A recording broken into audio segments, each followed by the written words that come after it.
Ladies and gents, welcome to UX, and this is the dumbest animal alive. Animal alive. Yeah. This is what called Kurzgesagt in a nutshell. Yeah. But what is Kurzgesagt smoking? I said that because previous videos have been drug related and now they're point blank dissing an animal. Is this from Casual Geographic? No, it's from Kurzgesagt. Yeah. I like to think that the team of Kurzgesagt got together, smoked some joint or something, and just like let's just completely dump on an animal. That's what we're gonna do. It's gonna be awesome. Let's voice one. The sunfish, or molar, is the dumbest creature alive. Not just from an intelligence perspective, I mean, look at it. It's a being of extremes and comically bad at being an animal. It's evolutionary. Okay, I was just saying that as a joke, but look at how the video starts. It's not just by the intelligence. I mean, look at it. Look at this idiot. Look at this. Strategy is to be chunky boys, weaker than their predators, staring into the ocean with empty, dumb eyes, eating the least nutritious food possible, but growing amazingly fast, getting infested by parasites, and dying horribly. If you presented the sunfish in animal invention class, everybody would be really upset with you. And yet somehow the molar doesn't just survive but thrives. How? Like, actually, how? Are you okay, evolution? The genus of molar is a fish built wrong. Is it by the idiot savant pork from Fallout? Is that why it's surviving? Giant head that evolution lost interest in halfway through. Its body is very flat and circular without a real tail. Instead, it has a sort of rudder-like stump. Two fins on the top and bottom give it an unorthodox swimming style. They propel themselves forwards by flapping their fins in a goofy wobbling motion with as little grace as possible. It's less like swimming and more like underwater flying, although when they really try, molar can match strong swimmers like salmon or marlins. Some fish also don't have a swim bladder, the gas-filled organ most fish use for buoyancy. Instead, they have a jelly-like layer of flesh that's 90% water to dive or surface, which definitely doesn't help with agility. Most of the time, molar cruises around leisurely. Their teeth are fused into a parrot-like beak that sits in a tiny gaping pout that's open most of the time. Together with two huge empty eyes, the sunfish has a perpetual derpy face, always looking stunned. Some fish don't have proper scales, but some of the thickest skin in the ocean after whales, up to 15 centimeters thick. It's rough and rubbery and often covered in mucus, like armor made from car tires, although most of what it's protecting is not that great in the first place. Sunfish can become as big and massive as a large car, but its organs are collected together in the front of their body, while most of their bulk is oddly textured. It can get big as a car, 15 centimeter thick. Like, is this really like, is this why it's surviving? Because like, I guess there you go. This is why it's surviving. 15 centimeters, like really big, right? Like that's the thickness of its scale. Can get big as a car. Yeah, it doesn't matter if it's dumb or not. It's gonna survive probably. Yeah, there you go. Flabby, gelatinous tissue, an animal made from all the worst parts of a steak. This very mid-meat is supported by a sort of weird skeleton without ribs or a tailbone and a lot of cartilage. Their weird bodies are a mobile mini-ecosystem, infested and saturated with around 50 species of parasites, probably more than any other fish. Crustaceans, barnacles, various worms and protozoans live on and in their skin, muscles, gills or organs. They're such a paradise for parasites that even their parasites have their own smaller parasites. Some molar are also followed by an entourage of other fish that seek protection, food scraps, or feed on their inhabitants. This awkward situation may be the root of their most bizarre behavior. Molar frequently swim to the surface to float on their side like a pancake. They're sunbathing to warm up again from deep cold dives, which is where they got their name from.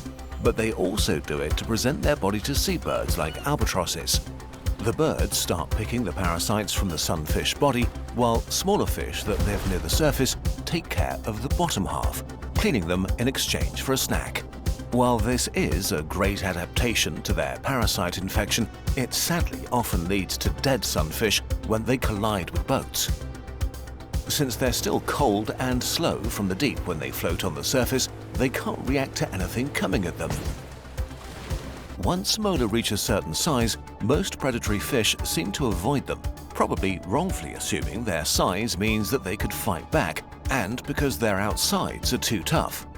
But orcas, sharks, and sea lions I mean, that's the one common thing with all animals on the planet, right?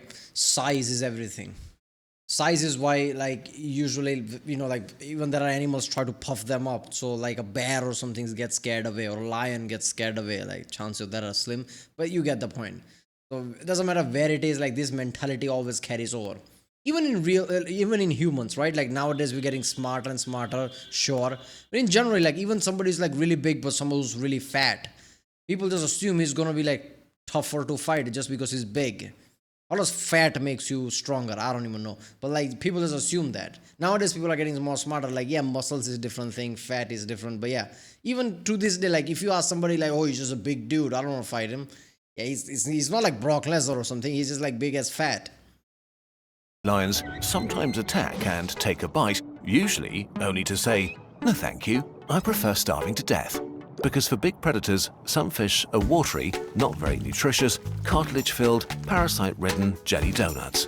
They simply prefer to eat almost anything else, What the fuck? leaving molars swimming around with big chunks missing, looking even more ridiculous. Sea lions have been observed to skip the whole sunfish and only eat its organs, play with its body like a frisbee, and then leave the rest for scavengers. The sunfish might be sad about all of this, but we'll never know because our chunky boys are incredibly stupid. Lovable. Man, this fish is like, I actually feel sad now. For many reasons. The level of shit it has to deal with, not to mention like just get somehow like swimming around with some like non-fatal chunks beaten out of you, and sometimes just dying like that. And worse than all, Kurzgesagt's gonna dump on you.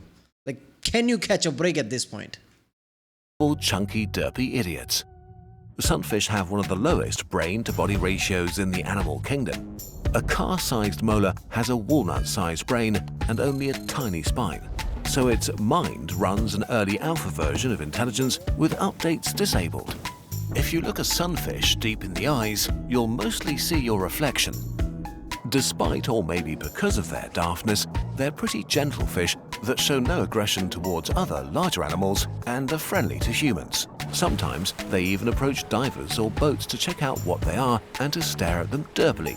Even if some fish could get angry, they kind of lack the tools or temperament. Wait a minute, isn't that definition of what cute is? Less intelligent, non-threatening looking thing. Wouldn't humans just find this cute when this happens? I don't know.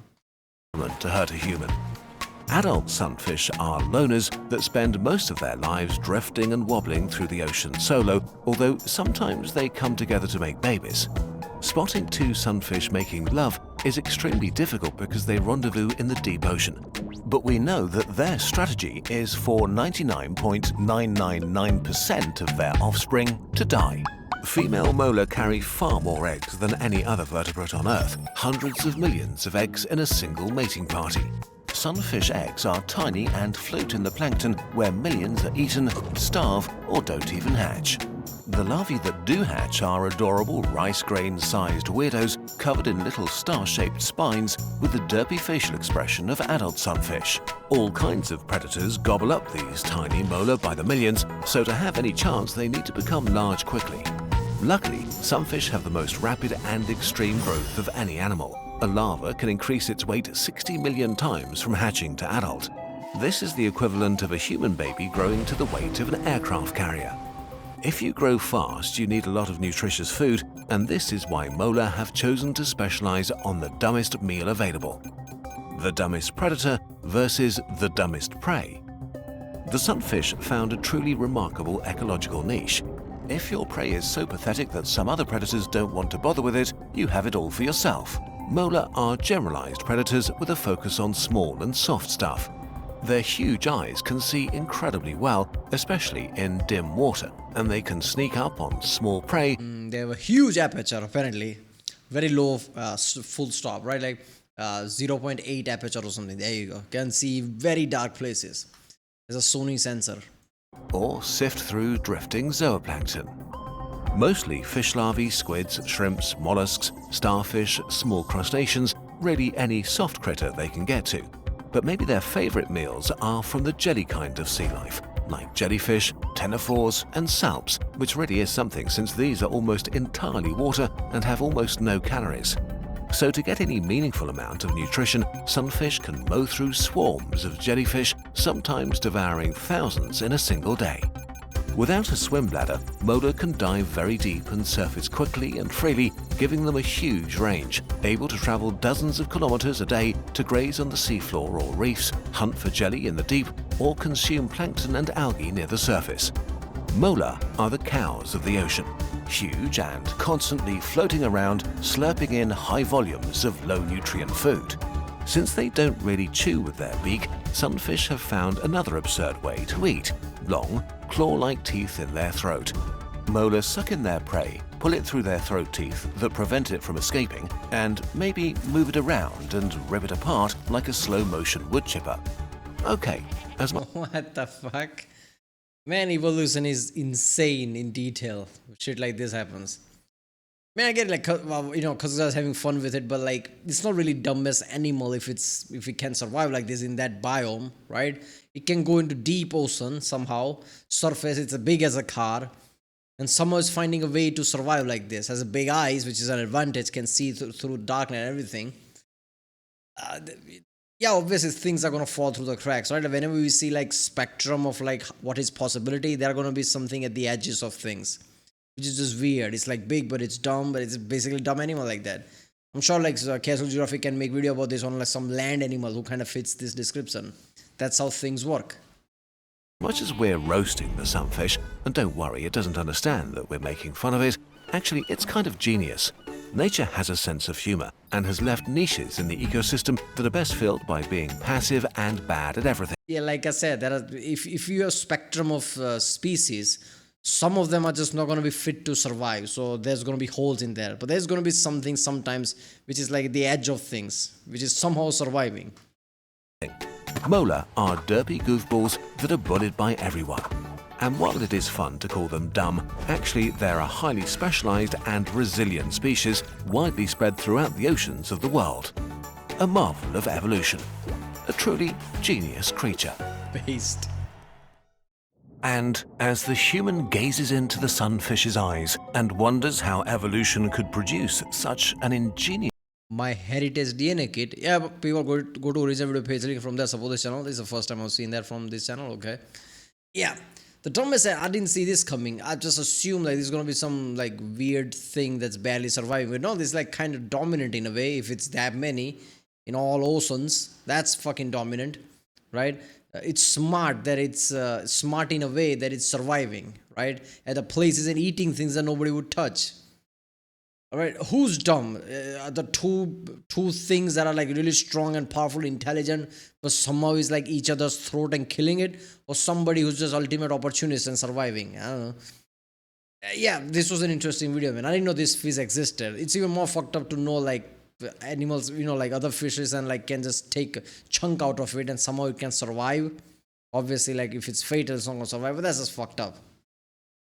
It can get big as a car. I'm trying to imagine, like, if, yeah, that's insane. Like, then again, in ocean, there's many things basically, but still, like, this thing can go into deep ocean. Like, damn, all right. All right, well, if you like my next one, don't forget to subscribe, and I'll see you next time.